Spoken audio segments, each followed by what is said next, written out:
Observe o enunciado deste exercício que diz: mostre que x sobre a raiz quadrada de 1 mais x2 é maior que menos 1 e é menor que 1, qualquer que seja x real. Ou seja, esse quociente está entre menos 1 e 1, qualquer que seja x real. Então, seja f de r em menos 1, no intervalo aberto menos 1, a função dada por f de x igual a x sobre 1 mais x2, qualquer que seja x real. Observe, provada essa desigualdade, esta função está bem definida, uma vez que a sua lei de formação está consistente com o seu domínio e o seu contradomínio. Olha, se eu tenho essa desigualdade, então, qualquer que seja o x real, esse quociente aqui está nesse intervalo. Daí dizer que a função está bem definida. Tá? E estando bem definida a função, o exercício pede para mostrar que f é invertível. E pede para encontrar a sua inversa. Mostra que f é invertível e encontra a sua inversa. Por proposição, por propriedade, uma função, para mostrar que uma função é invertível, é necessário o suficiente mostrar que ela é bijetiva. E uma função é bijetiva, isso é a definição, quando ela é injetiva e sobrejetiva. Vamos à primeira parte. Primeira parte sai daqui, ó. Sai da seguinte observação. Dado x real, o módulo de x é a raiz quadrada de x2. E a raiz quadrada de x ao quadrado é menor do que raiz quadrada de x2 mais 1. Então eu tenho essa igualdade e essa desigualdade, qualquer que seja o x real. Focando na desigualdade, divide os seus termos por um número positivo. Vou dividir por raiz quadrada de x2 mais 1. A desigualdade permanece. Assim, você tem o módulo de x dividido por raiz de x2 mais 1 é menor que 1. Divido os dois lados na desigualdade por raiz quadrada de x2 mais 1. Raiz quadrada de x2 mais 1 por ela mesma é 1. Então, aqui eu fico com essa desigualdade. Ou seja,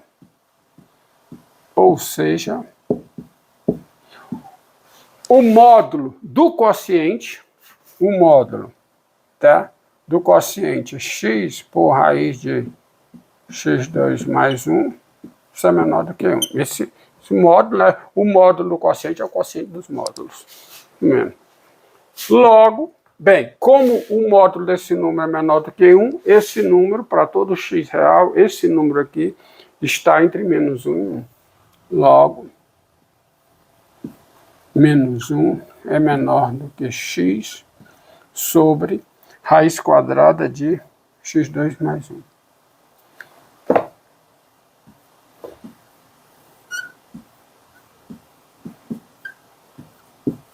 Ou seja, para todo x real, vale essa desigualdade. E, portanto, a função está bem definida. Agora, primeiro, mostrar que f é injetiva. Definição de injetividade. Uma função f é injetiva quando esta implicação é verdadeira. Ou seja, f de x igual a f de z implica x igual a z, quaisquer que sejam x e z no domínio de f.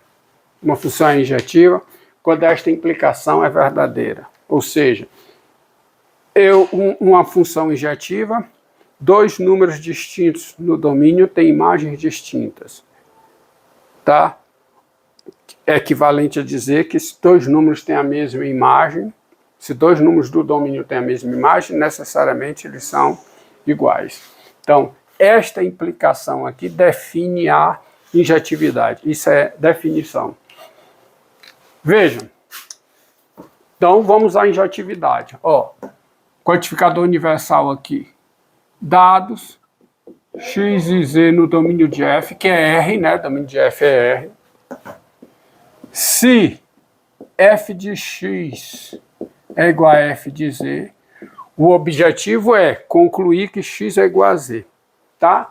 Mas a primeira conclusão imediata, isso da definição da F, né, da sua lei de formação, você tem que x sobre a raiz quadrada de 1 mais x2 é igual a z sobre a raiz quadrada de 1 mais z2. Ok? Daí, sim, agora sim, a primeira conclusão que não é da definição, conclusão lógica. Olha, se eu tenho essa igualdade, como os denominadores são positivos, x e z não podem ter sinais contrários. Melhor dizendo, eu não posso ter x não negativo enquanto z é negativo. Eu não posso ter x não positivo enquanto z é positivo, e vice-versa. Tá?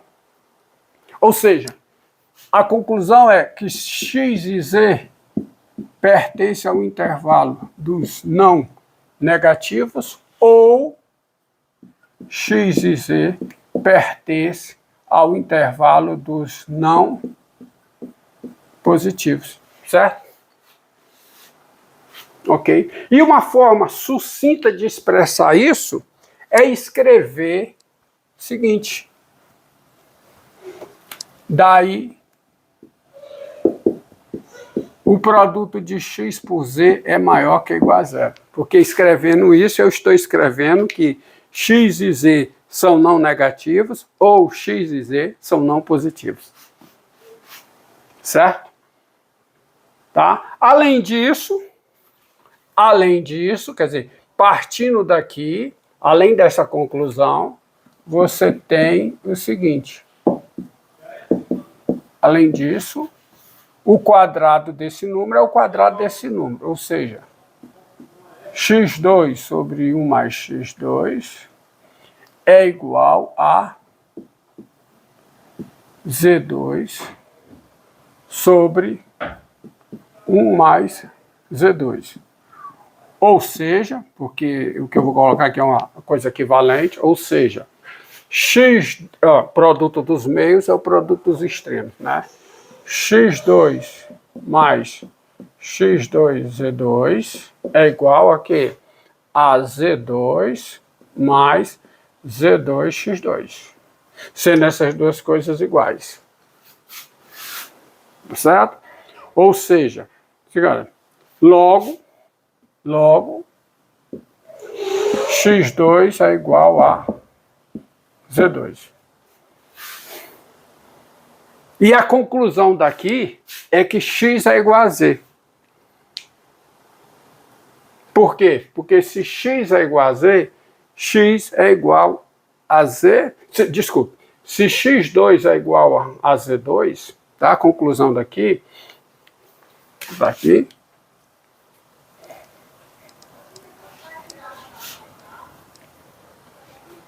Portanto, x é igual a z. Por que x é igual a z? Porque x e z são não negativos ou x e z são não positivos. Então, se x2 é igual a z2, tá? A conclusão é que, x é mais ou menos z. Mas eu não vou poder ter um negativo enquanto um é não negativo. Eu não posso ter um positivo enquanto o outro é não positivo. Então, x é igual a z.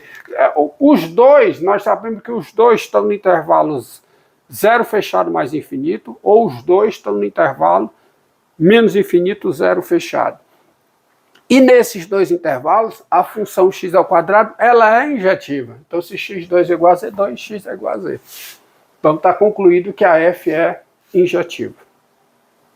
Certo? A f é uma função injetiva. Isso aqui é fundamental para esta conclusão. A partir daqui. Tá? Agora, a sobrejetividade. Uma função é sobrejetiva quando a sua imagem é igual ao seu contradomínio. A imagem já é subconjunto do contradomínio. A definição de imagem, a imagem naturalmente é subconjunto do contradomínio. Quando a imagem é o contradomínio, ou seja, quando o contradomínio está contido, lembre-se, você demonstra a igualdade de dois conjuntos demonstrando a dupla inclusão. Então, para mostrar essa igualdade, basta mostrar que o contradomínio está contido na imagem, uma vez que a imagem já está contida no contradomínio. Então, veja, como é que sai isso? Sai isso da seguinte observação, ó, dados, y pertence x real, perdão, dados x real e y no intervalo menos 1, tá? Você tem a seguinte sequência de equivalências. Y é igual a f de x, se e somente se, tá? Se e somente se, y é igual a quê? Igual a x sobre raiz quadrada de 1 mais x2. Agora, você terá essa igualdade se e somente se, tá? Se e somente se, conclusão, ó, vamos colocar assim. Isso implica, né? Essa igualdade implica que y2 é igual a quê? A x2 sobre 1 mais x2, que é os quadrados. Do jeito que está aí, eu não consigo a volta, né? Mas só com isso. Só que tem uma informação adicional, tem uma conclusão dessa igualdade. Qual é a conclusão? É a mesma daqui, ó. É a mesma daqui. Se eu tenho essa igualdade, eu não posso ter, considerando yx, eu não posso ter um negativo enquanto o outro é não negativo. Eu não posso ter um positivo enquanto o outro é não positivo. Ou seja, y e x estão no intervalo dos não negativos ou estão no intervalo dos não positivos, que eu expresso assim, e x vezes y é maior que ou igual a zero. E com essa informação eu tenho a recíproca como verdadeira. Então eu tenho de fato uma equivalência. E isso ocorre se somente se, ó, y2 mais y2x2 é igual a x2, certo? E o produto dos dois é maior que ou igual a zero. E isso ocorre se somente se, deixa eu para cá, preciso continuar aqui, se e somente se, agora faz a conta aqui, né? Pega esse termo, leva para o outro lado, então eu fico com a igualdade y2 igual a x2 menos y2x2, que eu posso colocar em evidência, fica x2 vezes 1 menos y2. E o produto dos dois é maior que ou igual a zero. Mas isso ocorre se e somente se, né? Ó, x2 é igual a quê? É igual a y2 sobre 1 menos y2, tá? E o produto dos dois é maior que ou igual a zero. Mas isso ocorre se somente se, mesma jogada para passar daqui para cá, ó, se somente se x é y sobre a raiz quadrada de 1 menos y2. Por quê? Porque se eu tenho essa igualdade, eu tenho essa igualdade e essa condição. Porque eu não posso ter, considerando x e y, um negativo enquanto o outro é não negativo, ou um positivo enquanto o outro é não positivo. Então, ou os dois são não negativos, ou os dois são não positivos. Isto é, o produto é maior que ou igual a zero. Então, essa condição é equivalente a essa aqui de cima. E essa aqui é equivalente a essa. Tá certo? Tá bom? Porque xy é maior que ou igual a zero. Então, eu não posso ter esse igual a não vai aparecer menos aqui. É x igual a y sobre raiz de 1 menos 2. Tá certo? É essa condição. Não tem jeito. Tá? É isso que aí está. Tá? É a mesma conclusão quando eu uso aqui, ó. Daqui para cá, para chegar aqui. Tá? Pronto. Tendo essa equivalência, tá? Dado o y real, Tá, agora veja bem. Ó. Dado y real, não. Dado y no intervalo menos 1, 1. Tá? A primeira conclusão é que 1 menos y2 é maior que 0. Tá certo? Assim, seja x real dado por x igual a y sobre raiz de 1 menos y2. Tá bem definido esse número x. Porque 1 menos y2 é maior do que 0, então faz todo sentido essa expressão. Essa expressão dá um número real. Tá? Qual é a conclusão daqui? É que tem-se o seguinte. Se o y está nesse intervalo, tá? O x é real e o x é igual a isso, ó. Olha aqui, ó. X real, y nesse intervalo. X igual a isso, y é f de x, porque são coisas equivalentes, tá? Então, tem-se y igual a f de x. Ou seja, tá certo? Portanto, tá um portanto aqui, y pertence à imagem da f. Então, o que é que está mostrando? Está mostrado aqui por causa das equivalências que qualquer número no intervalo menos 1, o y está na imagem da f. Tá certo? Então, daqui para cá, conclui que a f é injetiva, né? Vou destacar de azul aqui, tá? Isto diz que f é o quê? Injetiva. Tá? Esta implicação daqui para cá diz que f é injetiva. E esta conclusão aqui diz que esse conjunto é igual à imagem da f, ou seja, isto diz que a função f é sobrejetiva. Agora veja bem, o cálculo da sobrejetividade já dá a função inversa. Tá? Porque, ó, dado y intervalo menos 1, y é f de x, onde x é isso aqui. Então, morreu a função inversa. Assim, tá? Vou concluir aqui. Assim, a função inversa, f a menos 1, que vai de onde para onde? Como a função f, ó, como a função f vai de R no intervalo menos 1, por definição de inversa, a sua inversa vai de quê? Do intervalo menos 1 em R. A sua inversa, a função inversa f a menos 1, é dada